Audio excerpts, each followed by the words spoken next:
Mbote na biso lingomba na Nzambe. Yes. Mbote. Oya misusu waya ata kopesa tu mbote te. Ndenge tozali awa ba misu depuis tongo etanaki apesa na tamu tumoko mbote te. Mais Nzambe asaleli ngolo okomi na etonga na ye. Ba pesi mbote ozuba na kondima yango. Ezali nini? Mbote libota na Nzambe. Mbote. Tozaba na mutu moko te. Nzambe apambola biso. Est-ce que c'est ngweza na tongo ya lelo? Soki esengo ezali tokobetela nkolo Yesu maboko makasi parce que abongi na lokumu. Tika Nzambe apambola biso. Oui na tongo ya lelo ezali tongo malamu pona ngai pona yo parce que Nzambe andimi ete tokuta lisusu na kati etonga na ye pona musala na ye. Tozali kokoma na musala oyo Yesu atikelaki biso. Atikelaki bayekoli pe atikeli biso pe tozali kokoma na yango. Biso pe tokotika yango ba misu pe bakokitana na yango kaka ndenge wana kilo mokolo Yesu akosala nini akoya. Alors nde kuna liboso ya kotanga loba na Nzambe nazali nano kopesa merci na mbateli mpate. Papa Nzambe apambola yo. Merci. Nzambe apambola papa na biso parce que papa azali kotika biso te. Azana souci ya moboti pona bana na ye. Azana posa ete bana bazala bana oyo bakoka ko défendre kombo na Yesu Kristo soki atalelo azate. Musala azali kosala ezana litomba na yango. Yango wana biso pe tozali kosala makasi toujours. Na kati ya musala na Nzambe. Pona kosala yango selon volonté ya Molimo Santo que par rapport à volonté ya bomutu. Parce que nzoto oyo yeko sala musala oyo te. Papa Nzambe abakisela bambula ebele. Merci. Pe Nzambe apambola mama. Nzambe azana yo toujours atika yo te. Yemoko ayebi. Nzambe apambola libota wana Nzambe nyonso collège ancien badiakre nyonso Nzambe azana biso.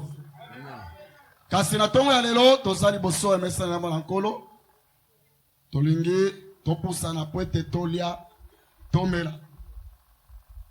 Lokola momesano na dimanche nyonso tokutana kana esika oyo tobandaka na première kilte na biso ezali ya kokanisa souffrance oyo Yesu amonaki. Souffrance Yesu amonaki yango na ngai amonaki yango na yo. Nde kuna hapo tozali kukutana mikolo nyonso na esika oyo esengeli tolobela toujours na souffrance oyo Yesu amonaki. Kasi kolia komela ezali malamu. Tango omelaka, tango oliaka, nini ya sika esalamaka na kati ya bomoi na yo Kristo. Dimanche passé, papa tangisaki biso na makambo etali makasi. Kosaela Nzambe na makasi nyonso. Papa pesaki ba signification ebele na likambo etali makasi ezali nini? Apesaki bandimbola ebele. Moko na moko azwaki oyo yaye. Selon ndenge Molimo Santu asungelaki yo. Na ye komona tango nazongi na ndako na lobi etete. Makasi tozali kozwa yango wapi? Pona ngai na biete makasi tozali kozwa yango tango nyonso tozali kopusa na mesa na nkolo. Tozali kolia pe komela. Tozali kotondisa na makasi ya kosala musala na Nzambe. Yo pe na yebite makasi na yo eutaka yo wapi? Nzambe apambola biso. Kasi lelo tokolobela makambo etali boyokani ya kala na boyokani ya sika. Motangi ya kotangela biso na mukanda ya Jérémie. Jérémie chapitre 31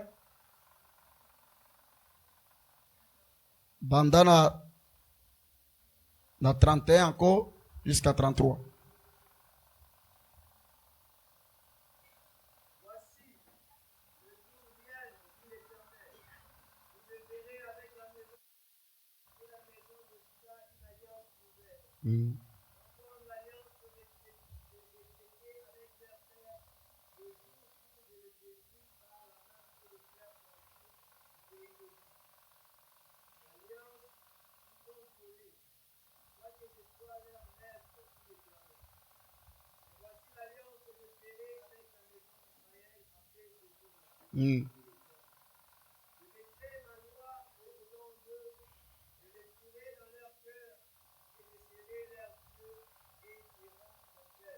Amen. Zambe apambola biso. Bauti kotangira biso na mukanda ya Jeremi. Likambo etali boyokani. Boyokani na suka kamibale. Mais dans l'Ancien Testament boyokani ezalaki ebele. Zambe asalaki ba alliance na basali différent. Mais ngai na zuya ngoka kaboyokani ya kala na ya sika. Ancien temps nan oyo tozana yango lelo tozali ko continuer kobika. Oyo etali siko wandaka Yesu ayaki na mokili oyo kino lelo tozali ko continuer nde ezali boyokani ya sika. Prophète Jérémie azali kotalisa biso. Koloba ete na mikolo ekoya Zambe akosala boyokani ya sika. Boyokani ya sika pona nini? Parce que boyokani ya kala ekokaki kosepelisa Nzambe te. Pona Nzambe amonaki yango ete boyokani ya kala ebaki na kolonga te. Malgré maenyoso Nzambe asalaka. Soki otali malamu na tango ya kala Nzambe bandai kosala abandai kolwa likambo pe esali mbala moko. Ebele bandai kosala mbala moko. Ebele. Soki ozinda kisa ya Eli liboso ya katsa profete ya Baal esalamaki mokolo moko pe bana ya Israeli bamonaki pe batatolaki. Mais na nyonso wana bamonaki ekokaki ko changer ata mutu moko te. Après komona bikamo na Carmel lere bazongi na bandako bazongi toujours abetite na bango ya kala. Nini oyo Nzambe asepelaki na bango te. Meme mokolo lelo bato bazali ko sepelisa Nzambe te pona nini. Me bazali ko yoka liloba na Nzambe. Me bazali ko bongo mate. Eloko nini Nzambe azali ko luka. Nde kuna Jeremia azali ko loba ete alliance ya sika ya kosala. Nzambe alobi ke mibeko na ye ekozala lisusu likolo ya libanga te to likolo ya buku songolo pakala te, mais mibeko esengeli vanda kati ya motema ya mwana na Nzambe ya mutu nyonso akondimela Nzambe. Alléluia. Nde différence entre batu ya kala na biso. Na tango ya kala Nzambe bandai kosala bikamwa ya makasi, me batikalaki kobongwana te. Batikalaki pe kozwa Nzambe kotia kati ya mitema na bango po ete atambwisa bango te. Babandai kolinga mingi kokambama na makambo ya mokili. Alors Jérémie alobi ete boyokani ya sika ezali koloba tout simplement que mibeko na Nzambe na batu oyo bakondimela Nzambe ekovanda kati ya mitema na bango. Nde kuna tango ozali kotambola lokola mibeko eza kati na yo ezali ko rappeler yo tango nyonso yo ozali nani. Amen, amen. Alléluia.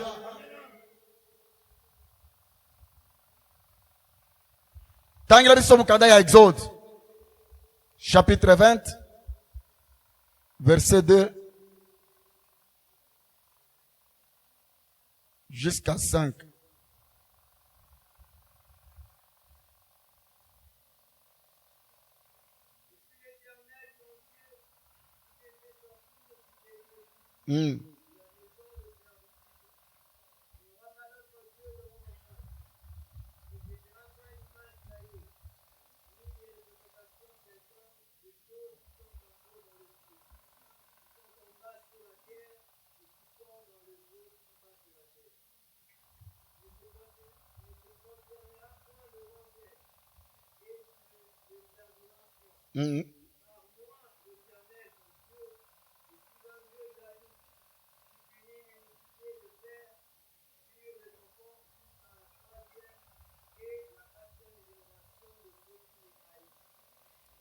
Amen. Alléluia. Zambe ayoki kolia wana Israël na mboka Egypte. Atindi Moïse. Alobi Mose na yoki kolia bana na ngai kende okangula bango na maboko ya Pharaon. Moïse akendaki toyebi histoire malamu. Nyonso esalamaki selon ndenge Nzambe alingelaki ye moko. Pe babimaki na kati ya bowumbu. Bakutanaki na makama ebele na kati ya nzela ya mboba koma na terre sainte sika wapi Nzambe alakaki bango.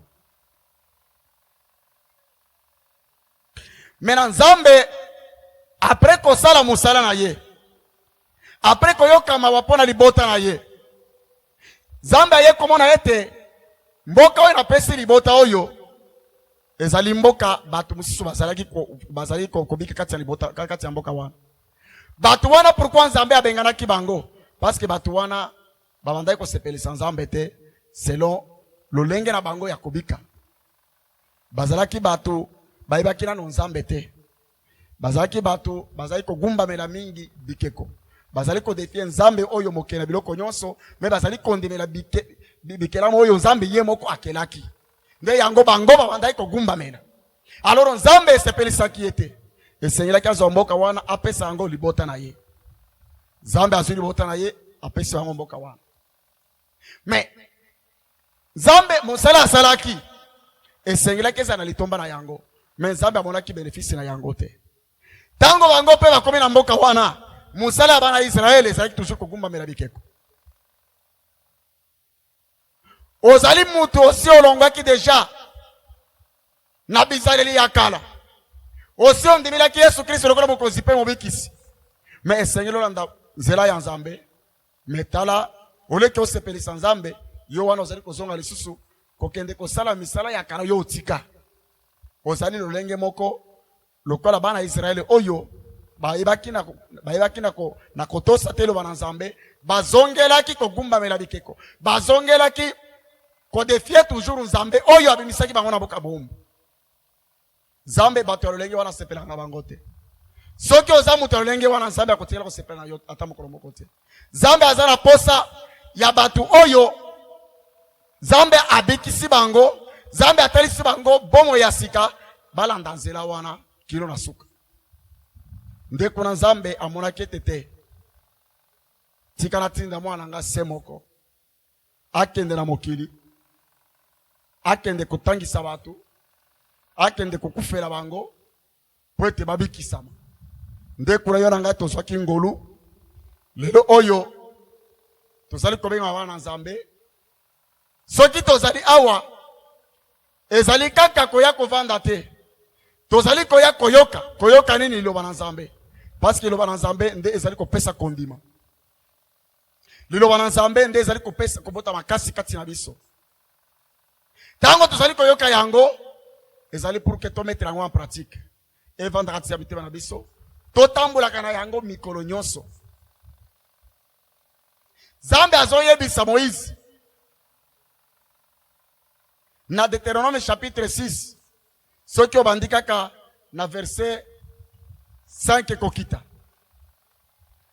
Alobi ete mibeko oyo esengeli ezala kati ya mitema na bango, bango pe ba continue kote yango epai ya bana na bango, e continue kokoba kaka kati ya mitema na bango. Est-ce que yo pe otangisaka bana na yo mibeko na Nzambe? Alléluia. Nzambe apambola biso. Okoki kogumbamela Nzambe mosusu te soki Nzambe abimisaki na bombu te. Me bana Israeli bayokaki te, bazongelaki kogumbamela biloko oyo Nzambe akelaki. Nzambe asepelaki na yango te.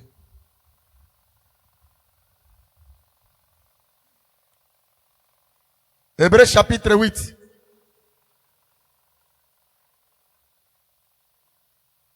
Hébreux chapitre 8, verset 7 jusqu'à 8.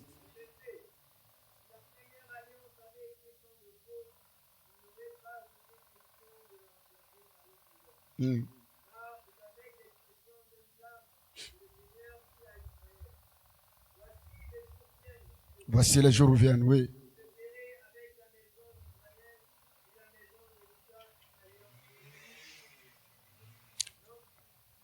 Oui, 39.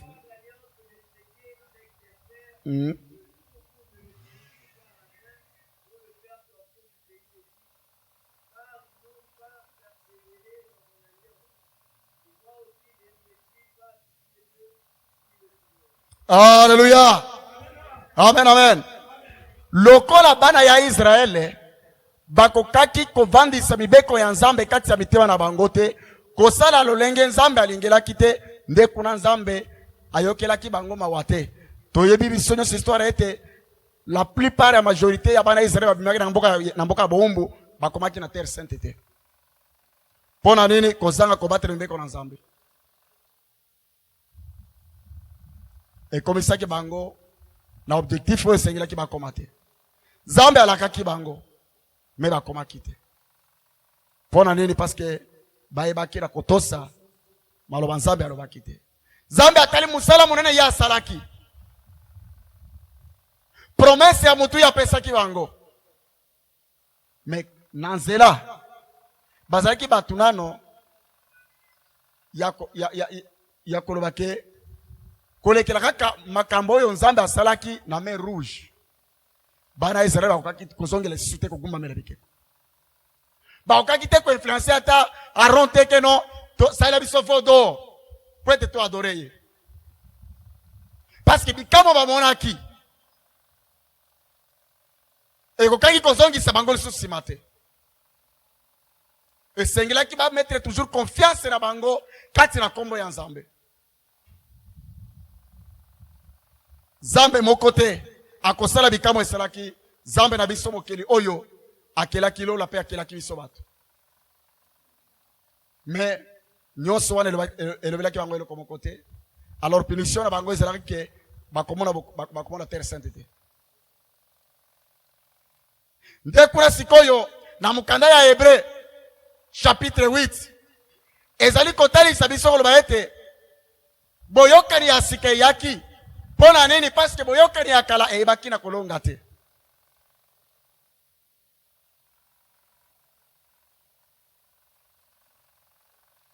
Bakokaki te kosala volonté ya Nzambe ndenge esengelaki te.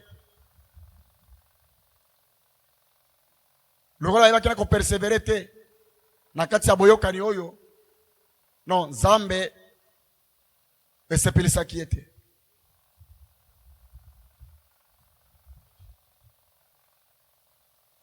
Tala siko boyokani ya sika eye na Yesu Kristo. Kolo Yesu aye na mokili oyo aye kotalisa biso tata na ye azali ndenge nini, tata na ye alingaka nini, banani oyo bakobenga bana Nzambe, banani oyo bakosepelisa tata na ye esengeli bazala lolenge nini. Haleluya. Kolo Yesu atali alobi wi eloko ya mutu ya monene esengena na tina Molimo Santo ya kovanda kati na bango. Molimo Santo aye avandi kati na biso. Mwa ili soko zwa raison ezali te. Mutu nyonso azali kokambana na Molimo Santo azali mwana Nzambe. Ezali kokamwisa biso lelo tozali kokambana na Molimo Santo. Mais tozali kokokana te na lolenge na biso nde tozaleli. Ezali kotalisa nini? Ndenge tozali awa biso nyonso toyamba Molimo Santo ndenge tolo parce que chrétien nyonso alobaka ete na yamba Molimo Santo. Soki otoni chrétien nyonso akoyebisa oke we ngai na yamba Molimo Santo. Eza ya solo. todute na yango te. Mais kasi misala na biso ezali kotalisa te ke no tozali bato oyo ya boyokani ya sika. Soki tozali koya na mesa na elambo na nkolo chaque semaine ezali pour que toyeba kokanisa ma Yesu alobaki. Yesu alobaka nini? Kima masumu. Ezama aloba ya Yesu Masiya. Alléluia. Alléluia.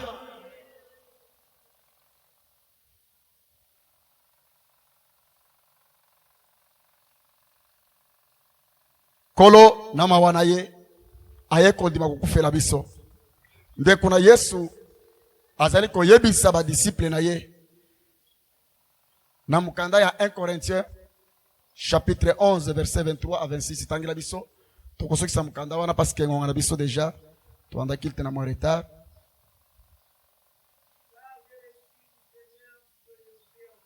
Wana Paul azali koloba.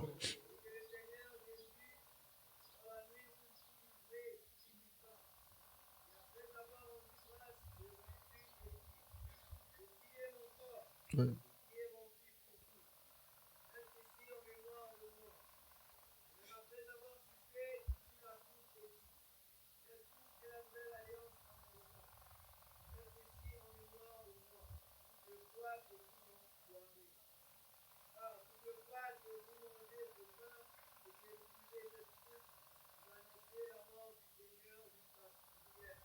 Amen.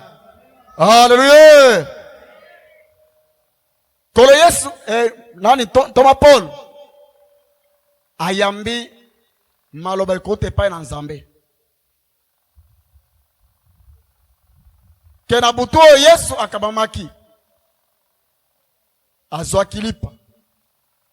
Après kotonda tata na ye abukaki yango elongo na bayekoli na ye. Ayebisi bango ete bolia oyo ezali nzoto na ngai. Pona kokarisa ngai parce que Yesu esengelaki alongwa na mokili oyo azonga bisika utaki. Akende kuna kotalisa musala ya salaki. Alléluia. Ayebisi bango lisuete bozwa keni oyo bomela. Oyo ezali makila na ngai, elembo ya makila na Yesu. Oyo ezali kotalisa souffrance Yesu amonaki. Oyo ezali kotalisa bolingo Yesu alakisaki na mutu. Oyo ezali kotalisa ete Yesu azali ya solo boyokani ya sika. Dès qu'on a verset 26, Jésus a lobby. Car toutes les fois que vous mangez ce pain et que vous buvez cette coupe, vous annoncerez la mort du Seigneur jusqu'à ce qu'il vienne. Alléluia. Dès qu'on a le bakiete, makasi ya kosalela Nzambe, ndenge papa tangisa kibiso. Ezali kouta tango tozali kokoma na mesa na ilambo na nkolo. Leo tozali kolia nzoto na Yesu pe komela parce que le kolo ezali institution Jésus a pesa kibiso. Ndeko kuna Yesu alobete tango nyonso bokolia. Ndeko kuna bokozwa makasi ya kuannoncer lo bana Nzambe kino mokolo Yesu akoya. Siko yozo kama makasi wapi? Na tongo ya lelo toya kozwa makasi ya koyeba ko continuer na kosalela Nzambe. Ya kokende liboso na mosala Nzambe. Ya kokende liboso na boyembi tozali koyembela Nzambe. Ya kokende liboso na kote tozali kotela bana Nzambe. Meme yeko na Yesu babande kozwa makasi sika mosusu te. Ezali tango babande kusangana. Après kotela bana Nzambe, ko partager bana Nzambe, bazwi symbole Yesu atekela kibango. Après kolia nzoto na epe komela makasi eye bango. Babanda ko banga lisusu te. Nde salaki te bayekoli bayeba na ko sala musala na Nzambe kino suka na bango na se ya mokili oyo. Yo pe na ngai na tongo ya lelo boyokani ya sika oyo ozali kobika ezali Yesu Kristo.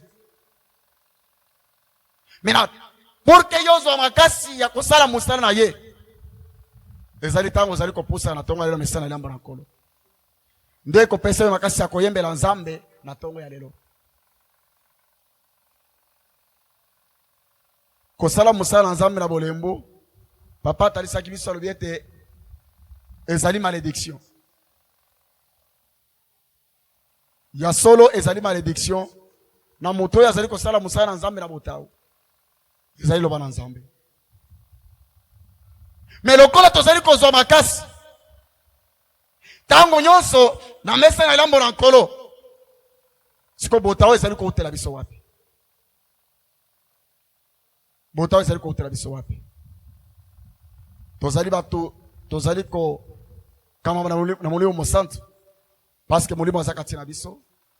Nde azali kosala biso ete topusa na tango nyonso na présence na Nzambe. Tika ete na tongo ya lelo. Molimo oyo azakati na yo a continuer toujours kokamba yo na kotangisa yo kolekela boyokani ya sika oyo Yesu ayaki na yango. Tozonga lisusu te na makambo tobandaki kosala kala tango toyebaki nano Yesu te. Nde kuna Nzambe azwaka kanda ayebaki na koboma libota wana parce que basepelisaki ete. Zala mutu ya kosepelisa Nzambe na tongo ya lelo. Zala mutu ya kosepelisa Nzambe. Nzambe akotika yote. Nzambe akozana yo toujours. Tikete Nzambe apabole leba na ye. Amen.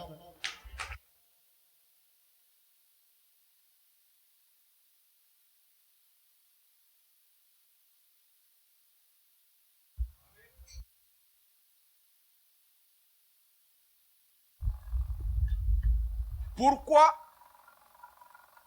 l'ancienne alliance avait échoué? Parce que memaki bato et pas Nzambe te. C'est-à-dire quoi? Et memaki bato na sanctification te. Babanda kotosa Nzambe batika mabe nyonso abandai kosala. Jésus-Christ ye aye alobi ezalaki na mitema na bango te. Il fallait ezala na conscience na bango. Suivez-moi. Si vous prenez quelqu'un qui transporte la Bible, qui détient la Bible, namsusu azana Bible te. Oyo azana Bible azo salela likambo liloba oyo ezana kati ya Bible te. Kasi oyo azana Bible te ye azo salela yango qui est véritablement chrétien. Entre les deux. Oyo azo salela azana Bible te. Eza te oyo azana na Bible. Hein? Ah, que Dieu vous bénisse. Eza lokola mutu azali azolo bakena tanga mingi. Azali na diplôme. Mais oyo mususu azolo bateke azana diplôme mais azana connaissance. Nani atanga? N'est-ce pas? Yo okobanda ko brandir diplôme ou bien okobanda ko brandir connaissance na yo. C'est la connaissance qui compte. Hein? Ndenge moko tozomona lelo atuebele bazo kende na état civil, basali mariage civil, ebele pe kende na ba tribunal de paix. Hein? Bancien marié. Bazo samba kuna. N'est-ce pas? Balingi ba divorcer. Mais okuti bampaka ya kala basali 60 ans na mariage bazana mukanda moko te. Ezaka kana motema. Amen. Non, c'est vrai. C'est ça la vérité, n'est-ce pas? Hein? Ndenge moko baseka kabiso, hein? principe awa na kini bazoloba ke oyo azali na alliance se aza fidèle nde mobali ya bien ya kolanda. Yoka nanu. Mais oyo aza na alliance na musapite aza aventurier. Hein? Que Dieu nous bénisse. Entre moi na oyo aza na alliance mais avant de coucher mobali ya solo aza wapi?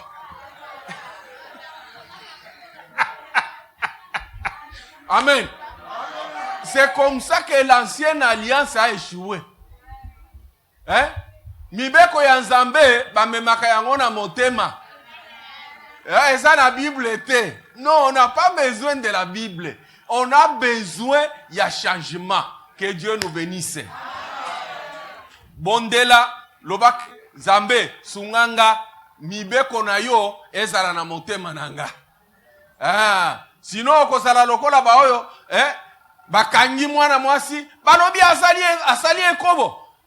Batu ya boye mibeko eloba boye. Il fallait to bomaye, to bambaye mabanga akufa.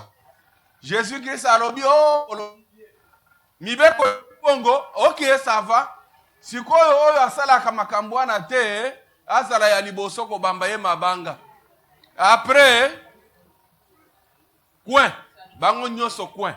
Que Dieu nous bénisse. Oui, na tongo ya lelo mibeko ya Nzambe ezala na motema na yo. Osalela yango. Ko exhiber te kakatala. Omoni, nasa marié.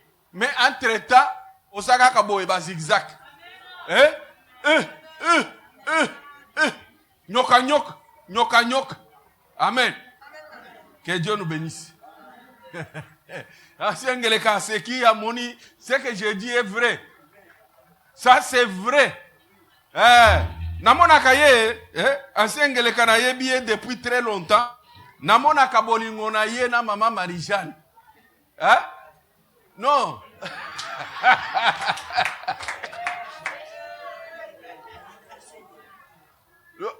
Ça n'a pas na alliance. Yokanan. Asalaka ka mariage religieux. Mais ça c'est vrai. Balobaka mutute okoki komelela mutu ndote. Mais ye ndenge na yebeli ye na maman Marie-Jeanne. Non. Bokoki ko solola 2 jours, 3 jours te. Mais il faut ayebisa yo Marie-Jeanne a salibo. Marie-Jeanne a salibo. En tout cas, je suis toujours impressionné, n'est-ce pas? Mais misapinaye vide. Comment on l'aventurier mo? Asa aventurier te. Alingaka mwasi na ye na motema moko. Ça c'est vrai. Que Dieu nous bénisse. Que Dieu nous bénisse. Voilà l'importance ya mibeko oyo ezana motema. Bolingo ezana motema, ezala na motema. Ezala na bilembo te, ndenge tozongo na ba msusu. Na bandaye komona na ba jeune ba msusu babandi kolata ba ekulusu. Nde yango omona kabiso ba pentecôtiste biso notre communauté tolata ka ba ekulusu wana te. Eza elembo te ya kolata ekulusu nde ezola kisake ozamu ndimi ya solo. N'est-ce pas? Que Dieu nous bénisse. Les anciens, venez. Oui. Tolingi tola kisa.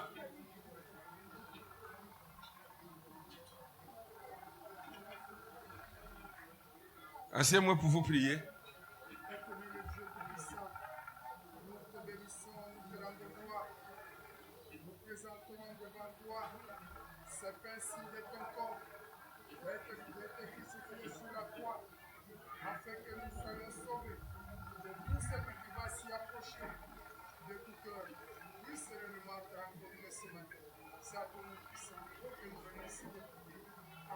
Amen.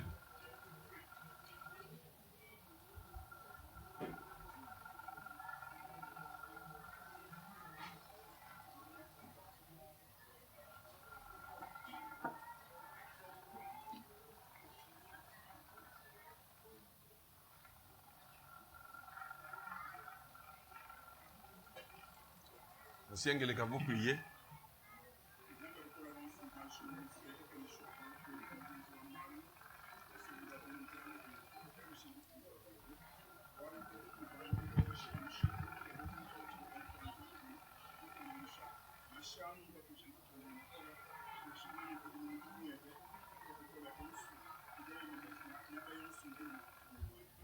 Amen.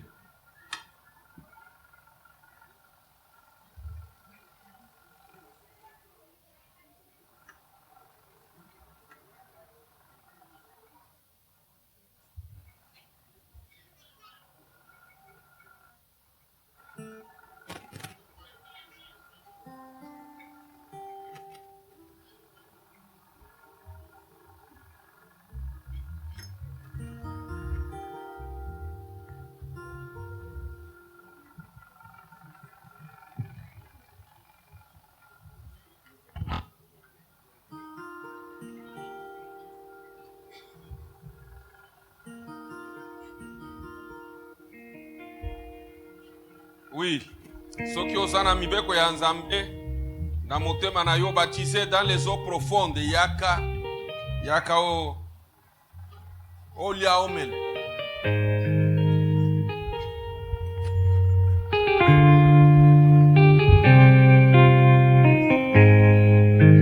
Olakisa biso te kaka ba bilembo extérieur, bilembo ya solo il faut ezala na kati.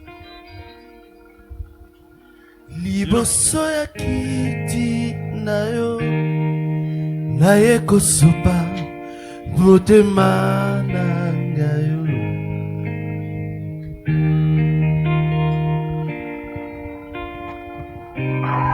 oza oyo ngai na luka utamwakala lelo na moni yo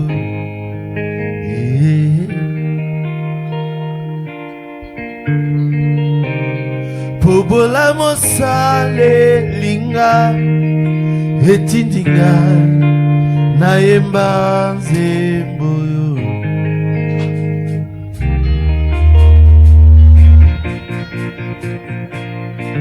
malasi nanga yango yo malasi nanga yango malasi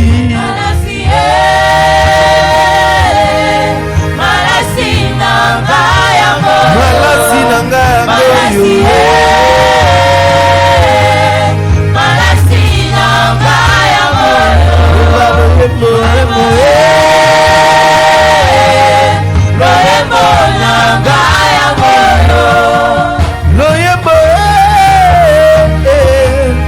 loyembo nanga yango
Oui, c'est le moment de remercier le Seigneur pour l'œuvre salvatrice accomplie à la croix.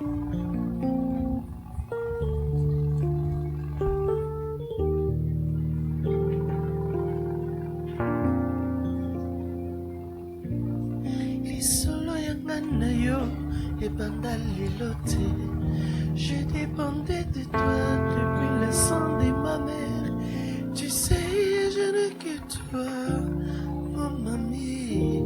Tu sais, je n'ai que toi, comme ma force. Et tu sais dont j'ai besoin pour être heureux. Oh, que ferais-je sans toi? S'il y a des malades, tenez-vous debout, nous allons prier votre faveur. Que Dieu puisse vous fortifier. Oui. Vous qui êtes en bonne santé, priez pour les malades. Prions.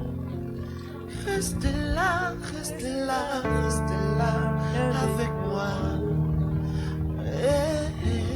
Ma couronne de gloire, reste là, reste là, reste là, tout près de moi.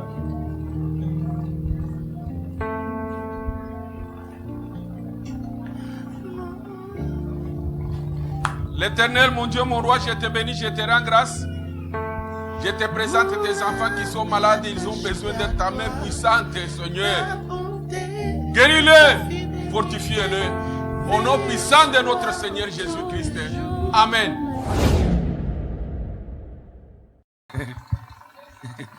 Que Dieu vous bénisse encore. Zambé apambola bino lisusu. Oui, nous allons lire la parole de Dieu. Tozali kotanga maloba ya Nzambe.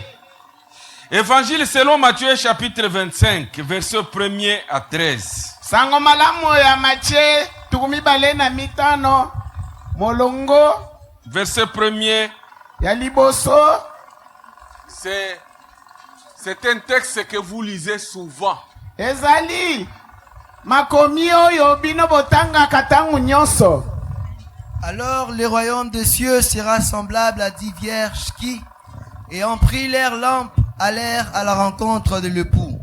Oui. 5 d'entre elles étaient folles et 5 sages. Les folles, en prenant leurs lampes, ne prirent point d'huile avec elles. Mais les sages prirent avec leurs lampes de l'huile dans de vases. Comme l'époux tardait, toutes s'assoupirent et s'endormirent. Au milieu de la nuit, on cria, « Voici l'époux, allez à sa rencontre. » Alors toutes ces vierges se réveillèrent et préparèrent leurs lampes. Les folles dirent aux sages, « Donnez-nous de votre huile, car nos lampes s'éteignent. » Les sages répondirent, « Non, il n'y en aura pas assez pour nous et pour vous. Allez plutôt chez ceux qui en vendent et achetez-en pour vous. » Pendant qu'elles allaient en acheter, l'époux arriva. Celles qui étaient prêtes entrèrent avec lui dans la salle des noces et la porte fut fermée. Oui, vous pouvez vous mettre. Toi, tu me lis le 13e verset là. Veillez donc, puisque vous ne savez ni le jour ni l'heure. Il en sera comme d'un homme qui... Oui, ça suffit. Que Dieu nous bénisse. Amen. Vous savez ce texte ici, nous Boyebi le lisons sans faire beaucoup d'attention. boyebi makomi oyo totangaka yango tangu nyonso kasi tozali kokeba makasi pona yango te. Jésus-Christ a enseigné beaucoup sur le royaume des cieux. Yebete Yesu Kristo ateyaki mingi na oyo etali bokonzi ya lola. Et comment l'obtenir? Pe lolenge nini ya kozwa yango? C'est ça même le but de sa prédication. Wana nde ezalaki tina penza ya mateya na ye. Il a donné beaucoup d'exemples. Ya pesaki ndakisa ebele. C'est pour que chacun puisse comprendre ezali po ete moko na moko asosola malamu. Tantôt il dit que le royaume des cieux est semblable à un champ. Tango mosusu alobi ete bokonzi ya lola ekokani na elanga. Alors quand celui qui a acheté ce champ trouve l'importance et il sait qu'il y a les trésors dedans. Na oyo asombaki elanga wana amonaki tina na yango pe amoni ete bomengo ezali kati na elanga wana. Il donne encore l'exemple que le royaume des cieux est semblable à des talents. Apesi lisusu ndakisa ete bokonzi ya lola ekokani na oyo ezali talanta. Il a donné plusieurs exemples. Apesaki ndakisa ebele. Mais l'exemple qui nous intéresse ce matin, c'est celui des 10 vierges. Kasi ndakisa oyo ezali pona tina na biso lelo ezali ya oyo etali baseka zomi. On dit qu'il y a 5 qui sont sages et 5 folles.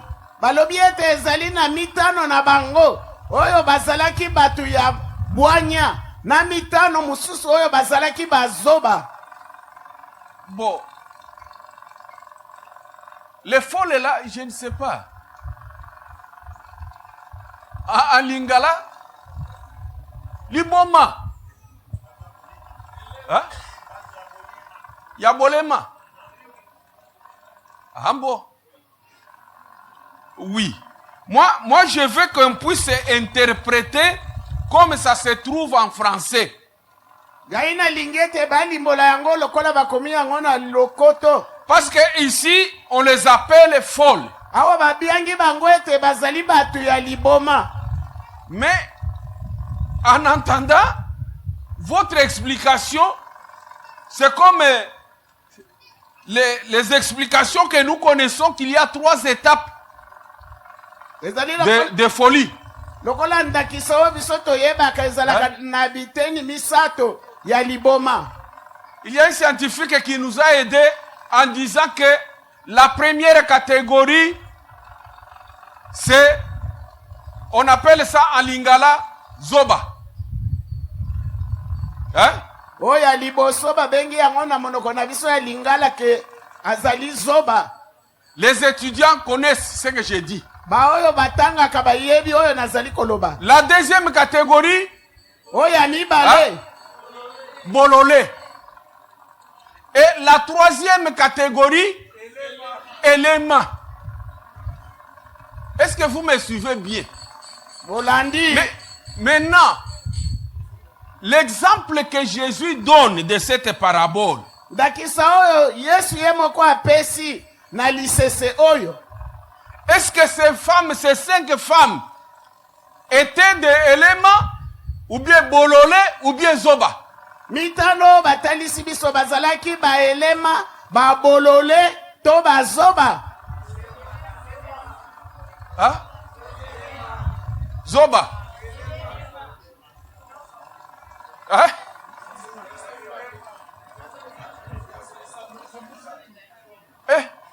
Nyoso misatu non. Elles ne peuvent pas se retrouver dans les zoba, dans les bololés et dans les éléments. Non. Bakoki komikuta na misatu nyonso tout. Bololé, zoba, elema te. Parce qu'il y a quelque chose qui les a caractérisés. Wete bazalaki na eloko moko oyo ezalaki kotalisama epai na bango wana mitano. Suivez-moi. Suivez-moi bien. Landa. Je sais que vous allez continuer ce débat même à la maison. Bokolanda yango masolo ya tako na bandako. C'est ça même l'importance de la prédication d'aujourd'hui. Wana nde tina ya litea na biso ya mokolo alelo. Elles ont une caractéristique commune ou bien plusieurs caractéristiques communes. Bangoyo bazalaki na lolenge to na esaleli ya bango nyonso ndenge moko. Les sages aussi ont leurs caractéristiques communes. Batu ya mayele oyo pe bazalaki na lolenge na bango to esaleli na bango moko ndenge. Je préfère vous parler d'abord de ces 5 qu'on a qualifiés de folles. ngai nalingi natandisa bino na lolenge ya baoyo mitano oyo balobeli biso ete bazala bato ya liboma. Parce que je venais de vous demander, po ete nauti kotuna bino, est-ce que elles sont folles au vrai sens du mot ou bien elles manquaient quelque chose? bazali na liboma na ndenge oyo ya liboma to bazangi nde eloko moko songolo. Moi je sais une chose. Ngai nayebi eloko moko. Et les sages Na et bato les ya folles mayele na bato ya liboma étaient bien habillés. bango nyonso tu bazalaki na bilamba nyonso malamu bango nyonso. Parce qu'on ne peut pas prétendre et attendre le mariage lorsqu'on n'est pas bien habillé. Po ete okoki kozela libala te soki yo milatisi kitoko te. C'est que l'apparence extérieure était bonne. Ezali koloba ete lolenge na bango ya nzoto ezalaki bango nyonso tu malamu. Toutes les 10 avaient la bonne mine ou bien une bonne apparence. Bango nyonso zomi bazalaki na elongi to na etaleli etalisami ya malamu bango nyonso. Là vous êtes d'accord avec moi. Wana nde toyokani elongo nanga. Maintenant les 5 qu'on appelle folles, Awa tala sikoyo mitano oyo babiangi bango ete bazali batu ya liboma. il y a quelque chose qui a fait qu'on puisse les appeler folles. Bazalaki na eloko moko oyo esalaki ete babianga bango ete bazali na liboma. C'est quoi? Ezalaki eloko nini? Elles ont? Oui, c'est quoi?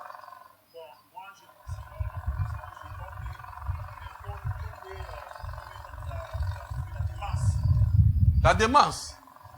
Oui. Alors vous voulez toujours expliquer les 3 catégories, Yabazoba, Bololé, na Elema. Bon. Oui, je vais vous dire une chose. Ngai na lingina la kisabino eloko moko. Pourquoi on les a appelés folles? Pona nini babiangi bango mitano ete Et bazali les batu ya autres liboma? ont été appelés sages. Ba mususu mitano babiangi bango ete bazali batu ya mayele.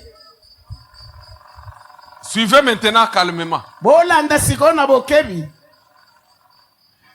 Les maris devraient venir à quelle heure? Mobali ya libala esengelaki aya na ngonga nini? Comme ça se fait toujours même ici chez nous, lorsque vous dites au couple, aux fiancés de venir à 16h30, mais vous allez les voir se pointer à 18h30. Oh non, il y a eu embouteillage. Lokola ezali momesano atako biso awa. Toki babala ni bolobi ete boya na 16h30. Me okomona bango babandi koya wa 18h ete embouteillage ezalaki. Mais vous connaissez bien la ville qui a les embouteillages. Kasi bino nyonso boyebi ete na engomba na biso embouteillage. Pourquoi vous ne voulez pas vous préparer à temps? Kasi pona nini bino bokoki komibongisa na liboso te? C'est là où il y a aussi la folie de certains couples. Yango wana pe liboma ya babala ni mususu ezalaka. On vous dit que non, la fête va commencer à 20h. Mais malheureusement, elle va commencer à 23h ou bien à minuit. Lobi ete milulu na biso to fete. Toko bandango na 20h. Kasi omoni e bandi 23h minuit. C'est-à-dire pour les 10 vierges, elles ne connaissaient pas le temps que l'époux devrait arriver. Ezali koloba ete pona baseka oyo zomi bayebaki te ngonga nini oyo mobali ya libala asengelaki ya koma. Si l'époux devrait venir la journée, soki mobali ya libala esengelaki ya na moi, toutes les 10 allaient être là. Wana bango nyonso tu zomi balingaki bazala wana. Amen. Amen. Là vous êtes d'accord. Wana tondimami. On n'allait pas les appeler folles. Wana bakokaki kobenga bango teke baza bato ya liboma. Leur folie est constatée quand? Liboma na bangoyo etalisami ngonga nini? Parce que l'époux est venu la nuit. Pote mobali ya libala ayaki nde butu. La sagesse des 5 autres Bwanya ya baoyo mitano oyo s'est montrée quand? emitalisaki ntango nini Elle était prête pour la journée, elle était prête aussi même pour la nuit. po ete bango mitano bazalaki ya kobongama na moi mpe babongami na butu. La journée, elle ne pouvait manquer rien. Na moi bakokaki kozanga eloko te. C'est pour appuyer mon fils. Ezali po tokende nzela moko na mwana na ngai. Amen. Amen. Oui. Ya solo. Dieu merci a dit vrai. Mwana na biso Dieu merci alobi solo. On les a appelées folles parce qu'elles ont manqué de l'huile pour éclairer leurs torches, leurs lampes la nuit. Babengi bango batu ya liboma po ete bazangaki mafuta po ete epelisa minda na bango na butu. Ce n'était pas à cause des habits. Ezalaki po ete bazangaki bilamba te. Ce n'était pas à cause de la beauté. Ezalaki teke po bazalaki banzenga te. Non, ce n'était pas à cause de la taille. Ezalaki po na molai na bango te. Ce n'était pas à cause de la couleur. Ezalaki po na rangi na bango te. Toutes les 10 devraient compétir. Bango nyonso tu zomi esengelaki bawelela. Toutes les 10 étaient éligibles au mariage. Bango nyonso zomi bazalaki oyo bakokaki kondimama na libala. Mais l'apparence ne leur a pas fait de faux. Lolenge na bango ya kozalela ya nzoto epesaki bango foti te. L'apparence était normale pour toutes les 10. Lolenge na bango ya nzoto ekokaki pona bango nyonso zomi. On a constaté les défauts que lorsque l'époux n'est pas venu à l'heure qu'on l'attendait. Bamonaki foti kaka tango mobali ya libala ayaki te na ngonga oyo bango bazalaki kozela ye. Mais maintenant les autres là étaient prêtes pour la journée et même pour la nuit. Mais tala sikoyo mitano oyo yango ezalaki ya kobongama ezala butu to moi. Ce qui a gâché leur vie, c'était le manque de l'huile. Oyo ebebisaki bango ebebisaki bomoi na bango ezalaki bozangi ya mafuta. C'était le manque d'huile pour éclairer la nuit. Ezalaki bozangi ya mafuta na minda na bango poete engalisa bango na butu. Amen. Amen. Maintenant, lorsqu'elles vont elles se rendent compte qu'elles ont manqué l'huile. Tala sikoyo bango moko bamiyebi batali ete awa bazangi nde mafuta. Elles ont cherché à ce qu'on puisse leur donner quelque chose. Babani koluka lukete bapesa bango yango. Les 5 sages, Mitano ya mayele. pourquoi elles étaient sages? Tina nini bango bazalaki na mayele? Parce qu'elles étaient prêtes en tout. Pote bango bazalaki ya kobongama na makambo nyonso. Elles n'ont pas voulu céder l'huile aux autres. Bango bakokaki te kopesa mafuta na bango na bamususu Parce wana. que l'huile ne suffisait pas pour allumer des lampes. Pote mafuta ekokaki te pona kopelisa minda mibale. Chaque personne devrait avoir une quantité suffisante d'huile. Moko na moko esengelaki azala na mafuta oyo ekoki pona kopelisa mwinda na ye. Amen. Amen. La foi qui va nous amener dans le royaume des cieux, c'est la foi personnelle. Yebete kondima oyo komema biso na bokonzi ya lola ezali kondima ya mutu ye moko. On ne partage jamais la foi. Okoki kokabola kondima te. Parce que vous êtes papa, vous allez partager la foi avec votre fils et que cette foi vous amène au royaume des cieux. Poete yo zali tata okokabola kondima na yo epai ya mwana na yo poete kondima wana emema ye na bokonzi ya lola te. Nous avions dit que toutes les 10 femmes avait une bonne mine, une bonne apparence. touti koloba ete baseka zomi nyonso bazalaki na nzoto ya malamu, bazalaki banzenga na miso ya bato nyonso. Vous allez comprendre que tous les chrétiens présentent toujours une bonne apparence. Wana yo kososola ete bandimi ebele batalisaka lolenge na bango nyonso ya malamu. Est-ce que tous les chrétiens sont sages ou bien il y a des fous? Bandimi nyonso bazalaka bato ya mayele to bato ya liboma mpe baza na kati. Amen. Amen. Vous voyez les folles, qu'une personne qu'on appelle folle, elle doit être au bord peut-être de l'avenue.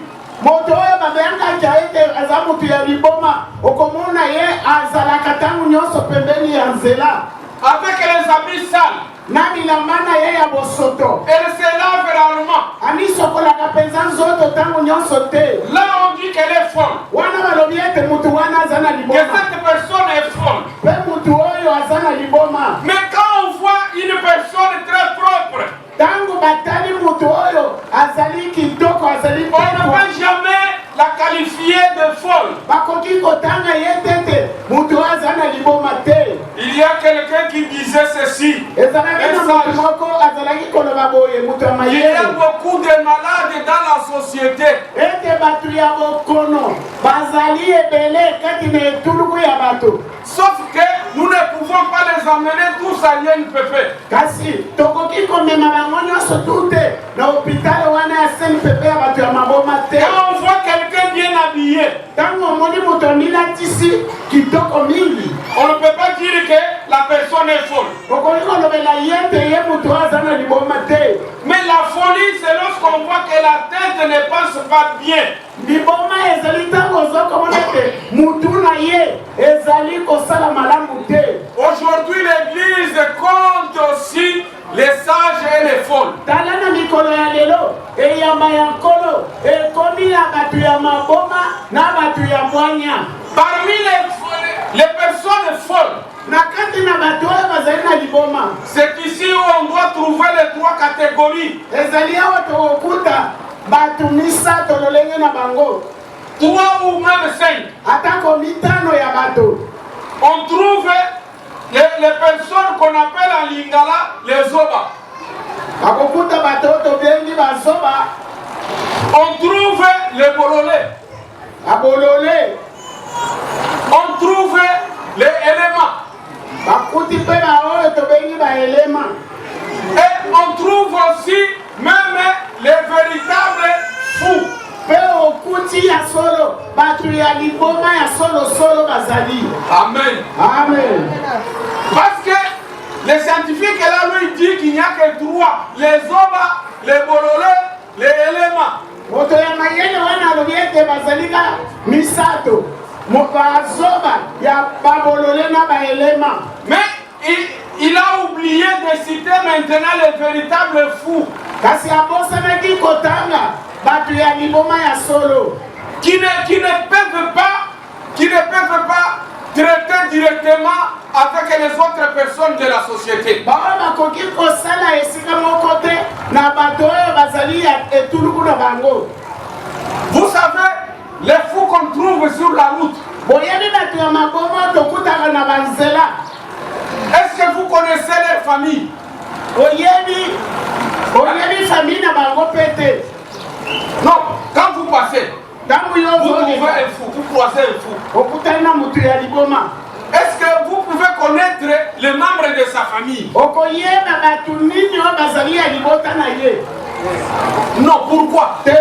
mpo na nini? yeba ete liboma tokoloba yango ete ezali lokola mwana etike. Mais si vous avez un frère, une sœur qui a accédé à un poste clé, tout le monde, même les membres de la famille lointaine, mais ils diront, mais c'est notre frère, c'est notre soeur. N'est-ce bozali pas? na moto na bino azali na titre ya monene ata ya pembeni to ya mosika ya koloba kaka azalaka ndeko na biso.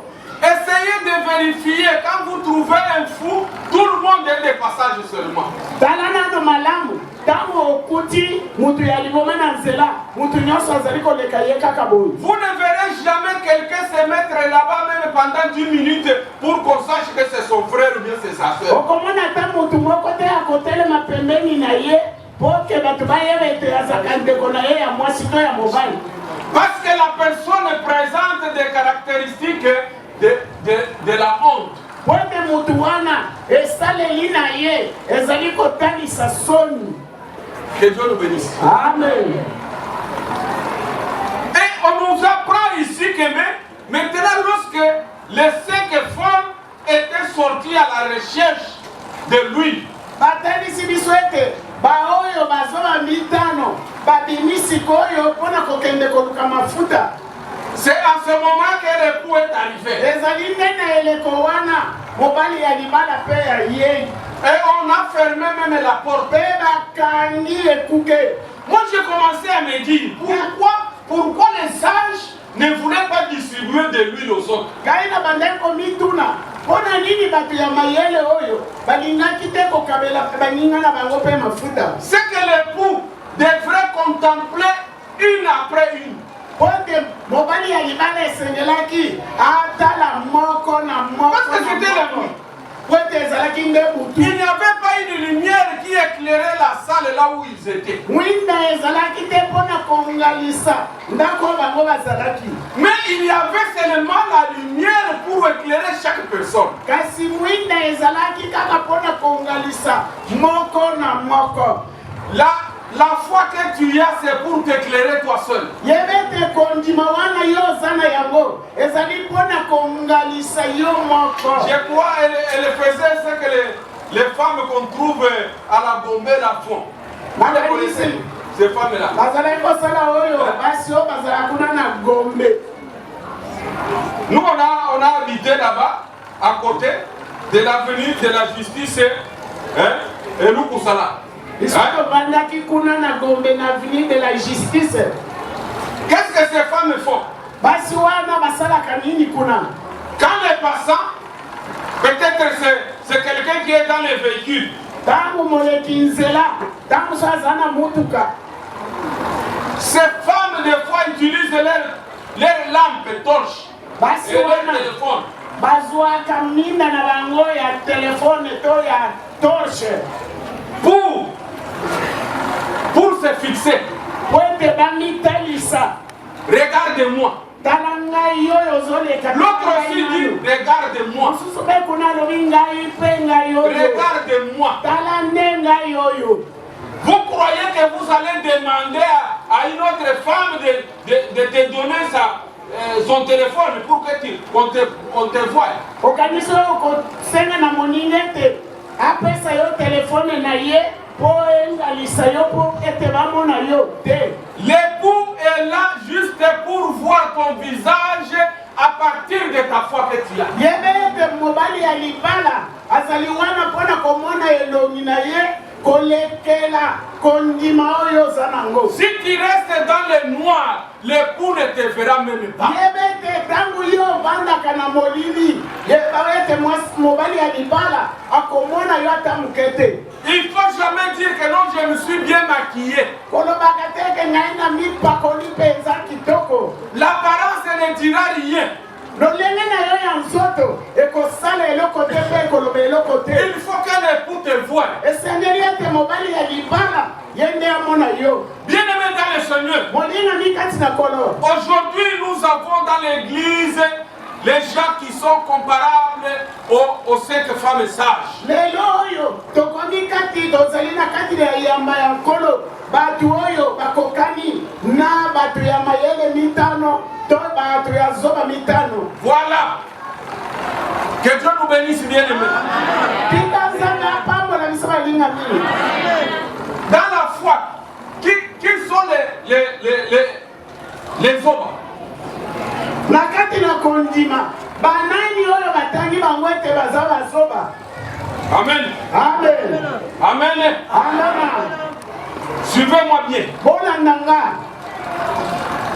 Nous disons que ces femmes ont manqué l'huile pour mettre dans leur torche. tolobi ete basi oyo mitano bazangaki mafuta ya kotia na minda na bango. Un fidèle qui a déjà fait 10 ans dans la foi, il n'a jamais acheté la Bible. Et il entre, il sort, mais pour donner $5, avoir une Bible, non. Mondirio asili kosala mbula zobi mobimba na kati na bondimi kasi azalaka na Biblia te po ete azwa $5 asoma Biblia epai na ye eza pasi. Nous pouvons les qualifier du côté ya bazoba ou bien du côté ya baoyo basasa. Mutu ya mbele wana tokotia ye na ngambo ya bazoba to na ngambo ya bato ya mayele.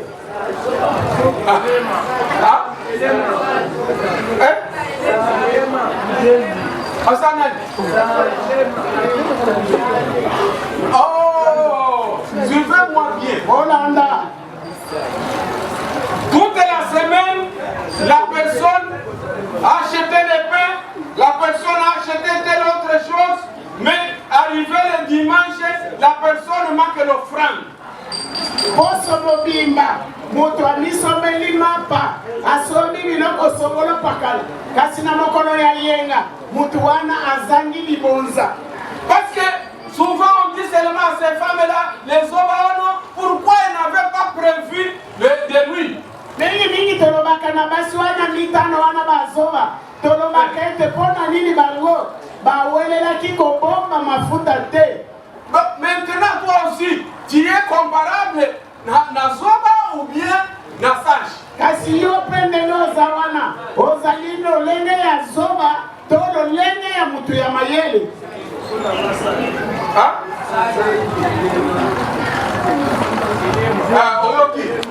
Il y a même un autre terme qui zègne. Tout ça, il fallait ajouter ça. Liboma, Gizengi, tout ça, il y a beaucoup de termes.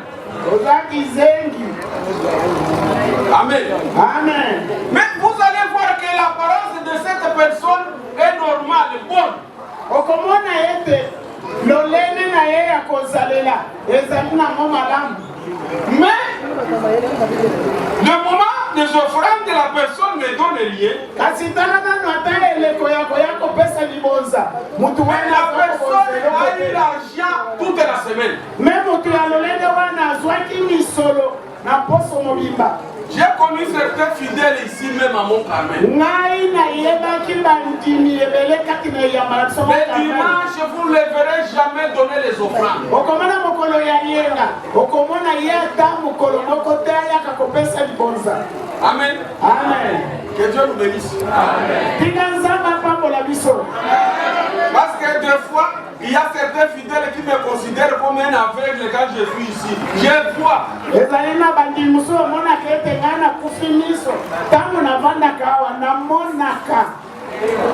Amen. Amen. Et surtout que nous commençons déjà à donner les offrandes ici avec les anciens. Mingi biso ndeto bandaka kopesa mabozelo. Quand vous commencez aussi, j'observe. Tangu bino pe bozo bandawa natala kamalamu. Mais l'apparence est bonne. Kasi lolenge na ye ya bomoto. Vous voyez les habits que non, cette personne ne peut pas manquer même 1000 francs. Omoni elateli na ye. Omlobi ete moto akozanga 1000 francs te ya libonza. Alors nous pouvons qualifier de cette personne Elena, Bolloré ou bien Zoba. Amen. Amen. Amen. Non, attention, nous avançons. Ok, Deliboso. Nous avons 3 jours en semaine de culte.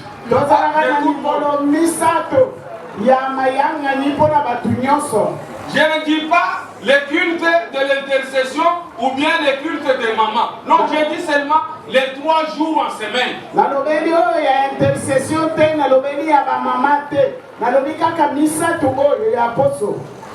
Que Dieu nous bénisse. Amen.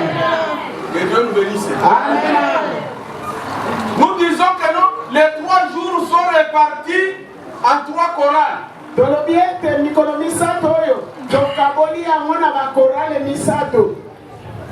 La chorale lumière à quel jour? La chorale buisson ardent à quel jour? Asafa à quel jour?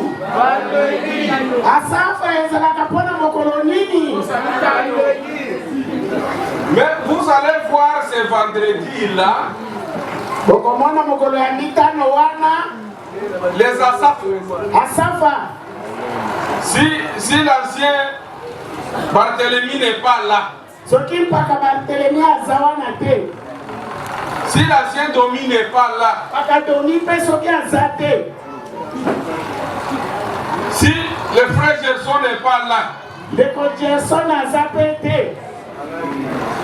hein? Amen. Amen. Peut-être c'est moi. Tangu musunga Parce que moi moko. je suis régulier. Wote ngana zalaka tangu nyonso. Amen. Amen.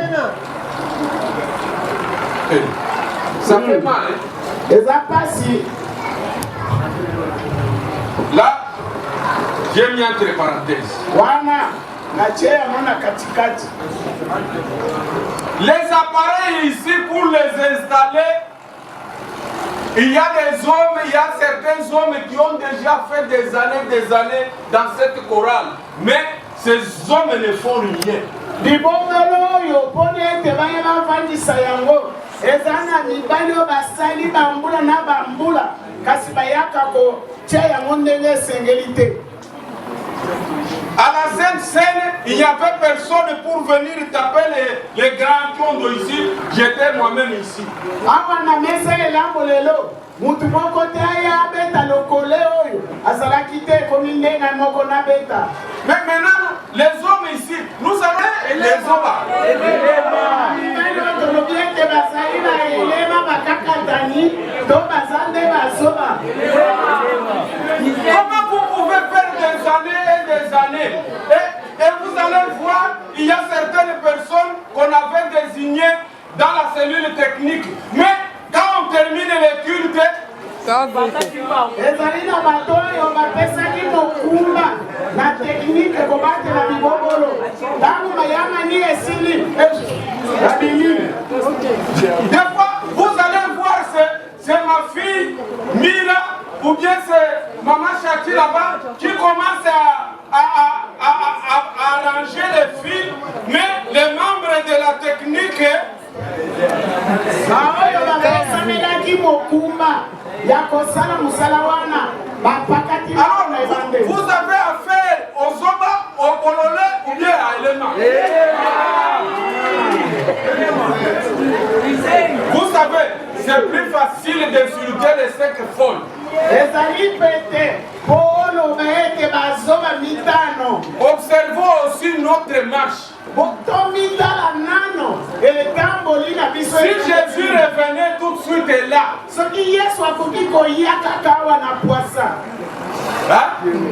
Là vous allez vous montrer parce que c'est la journée. Wana yo komitanisa po ete kozala nde na moi. S'il revenait la nuit, Kasi soki ye azongi na mokili na butu, il va trouver certaines personnes dans des bars en train de boire. akokuta bato mosusu na ekala bazali Il va trouver komilamwisa. certaines personnes dans des hôtels en train de pécher. Akokuta bato mosusu na bahotel bazali kosala kuna ekobo. Soyons prêts. Tozala bato ya kobongama. Parce que nous ne connaissons pas les jours. Po ete biso toyebi mokolo te. C'est plus facile d'insulter les 5 folles. Ezali pete po ete yo oloba bazoba mitano wana. Mais les 10 personnes montraient une bonne apparence. Kasi bango nyonso zomi bazali kotalisama malamu. Bango nyonso. Jésus ne prendra pas de personnes parce qu'elles ont une bonne mine. Yesu akoya komema bato te po ete bango bazali na elongi to na nzoto malamu te. Non. Te. Il prendra seulement les sages. Ye akoya kozwa kaka baoyo bazali bato ya bwanya. Parce que notre foi va l'éclairer. C'est notre foi là qui fera que nous puissions maintenant nous envoler. Po ete kondima na biso ekongalela ye ezali nde kondima na biso yango nde ekosala ete biso mpe tokopumbwa C'est un grand kokoa ye. mystère que beaucoup de gens ne connaissent pas. Wana ezali mabomba mi monene oyo bato ebele bayebi te. Tu n'as pas une foi qui est claire, une foi qui est puissante. Yo ozali na kondima oyo ezali kongalisa te. Tu donnes seulement une bonne apparence. ya te okopesa kaka apparence ya Au nzoto. jour, quand la trompette trompette va sonner. mokolo oyo kelelo ekobeta.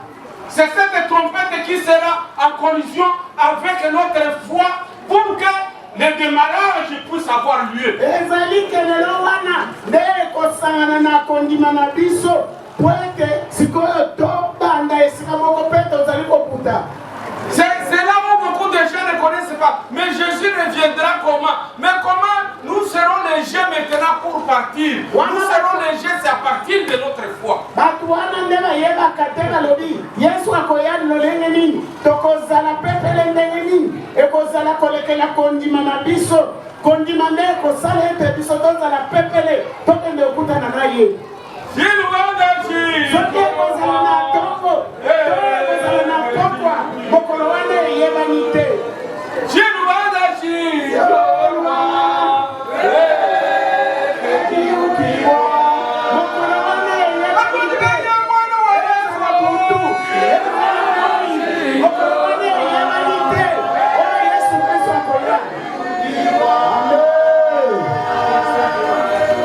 Amen. Amen. Amen. Vous croyez qu'il prendra les folles? Les personnes folles? Hein? Non. Ce qui avait manqué à ces 5 femmes, c'était lui.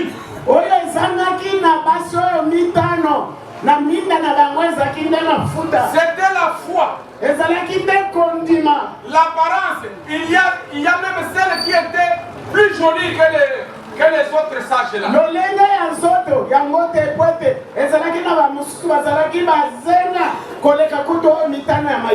Est-ce que ta foi est claire?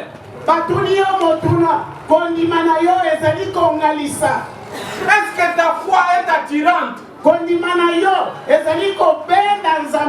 Est-ce que ta foi attire Jésus?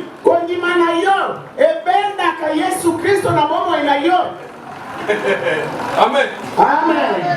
Ne dites pas que les pasteurs nous ont insultés aujourd'hui, que nous sommes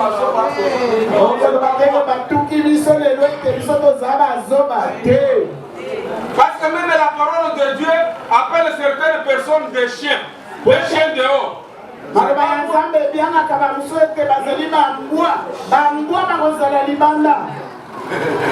Que Dieu nous bénisse. Est-ce que tu es parmi les sages ou bien tu es parmi les 5 autres là?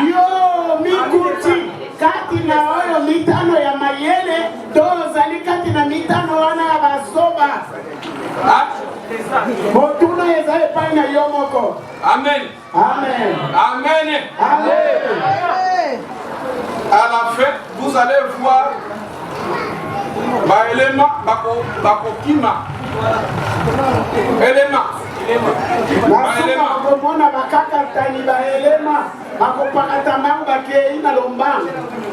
Notre fils ici, Israël, il n'y a pas longtemps, il a appris à jouer à la guitare, il a appris à jouer au synthétiseur.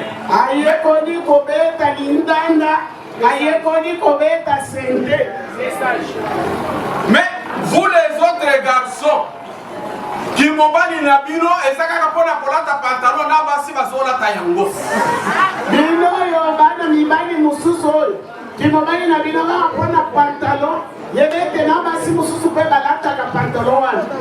Des années, vous n'apprenez rien.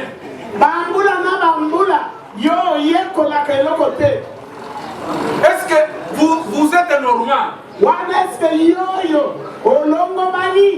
Hein? Ah? Élément?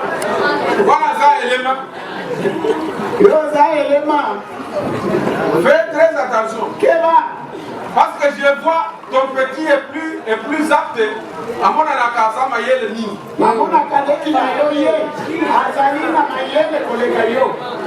Tu risques yo moko au premier élément.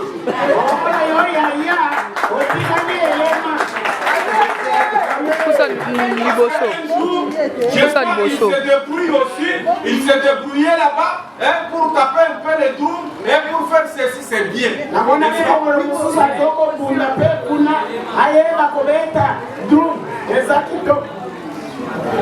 Oui.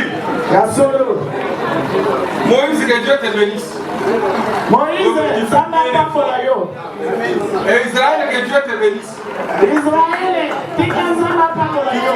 Un effort.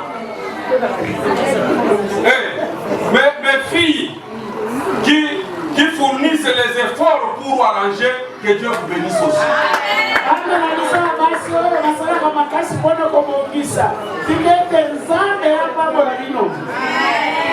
Que Dieu nous bénisse. Que Dieu nous bénisse. Mon souhait est que vous soyez sages.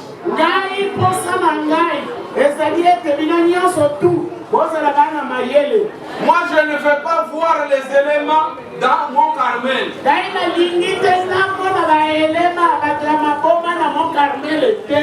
Comme je vous dis toujours que Dieu n'appelle jamais les imbéciles.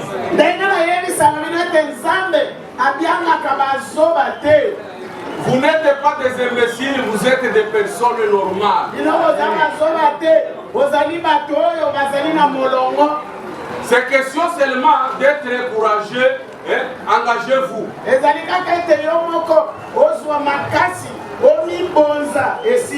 Il n'y a aucun élément, aucun zoba, aucun bololé ici.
Hey Baba, Mwamba ni Yesu, mwamba. Mwamba ni Yesu, mwamba. Haleluya. Mwamba ni Yesu, mwamba. We mfalme wetu, kimbilio letu, hatuna nafasi nyingine ya kwenda Baba. Wenjo mwanzo na mwisho ya mambo yote. Mwamba ni Yesu, unapanguza kama machozi ya watoto yako. Mwamba ni Yesu, mwamba. Mwamba wangu Baba. Mwamba ni Yesu, mwamba. Basenji mwena ni malumo. Mwamba ni Yesu, Tabangera tusoma kwa bila. Mwamba ni Yesu, Wamujulwe, wamujulumani. Mwamba ni Yesu, mwamba. Kuzula maji ya Yesu. Mwamba ni Yesu, mwamba. Akia zambi munena nuku mwita bakuja bulunda ne muntu bumeme. Maya netu ya neba nasa kumikona mile mile mupongolesa ne mubibanda banda. Bachi bakubenga bakubenga twetu tufafane ba Yesu tupanda tukweka bwabalu bwemba. Koso kutwaya netu ya neba nasa kumikuna mile mile mupongolesa ne mubibanda banda. Leza wa mulwe, leza wa mulwe yo ajibakweye mena wetu zambi kabantu bakwijibwa zambi mulajila kumikuna kwa mbelu mumashi. Leza wa mulwe yo ajibakweye mena wetu wetu zambi kabantu bafwijibwa mukalenga wanyileza mukata leza wamulweyo bachi bakweyemena wetu zambi kabantu bafwijibwa bundu napesi yo motema na ngai yo moninga na ngolu monene koyeba yo Yesu napesi yo motema na ngai nyonso ya ngai Yesu mpona yo ata natamboli na libolo na kufa nayebi papa yozali mpona kolongisa ngai chimelu cha bakenyi mwewa mushikiji wa mashitu wa bantu mulami wa bantu ne bintu byabu utuwanga ta muntu mulana Yesu umusombesha ni bamfumu kumesa ubukola bwa chanza chemba eileno wa mulwe leza wa mulweyo bachi bakweyemena wetu zambi kabantu bafwijibwa bundu mukalenga wanyileza mukata leza wa mulweyo bachi bakweyemena wetu zambi kabantu bafwijibwa bundu ujikunyiza bimuvalelulesa leza wa mulweyo bachi bakweyemena wetu zambi kabantu bafwijibwa bundu bajibakweyemera bumema Yesu wane leza wa mulweyo bachi bakweyemena wetu zambi kabantu bafwijibwa bundu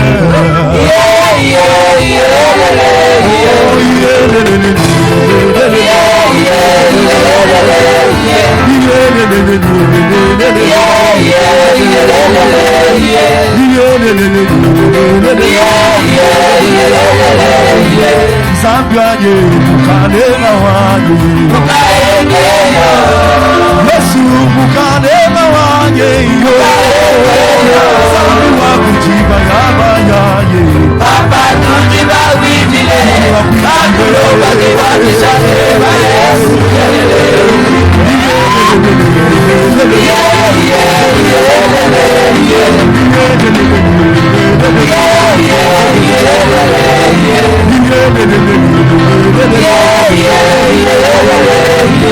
Zambyaye mukanema wanye Mukalengeyo Yesu mukanema wanye Zambi wakujiba yabayaye Papa tujiba wibile Kakulo wakiwanisha Eba Yesu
Zambi Papa muzalisa kulikonesi kulikontika naye kulikontika magonza oyo liboso naye pambola maboko nyonso ebozi na kati ya kitonga oyo pambola bisika moko na moko ya misi tokenda na esima tovanga te ili kobonzela ye etobonela nkombo na Yesu amen. Amen. Tukufu Kristo na suka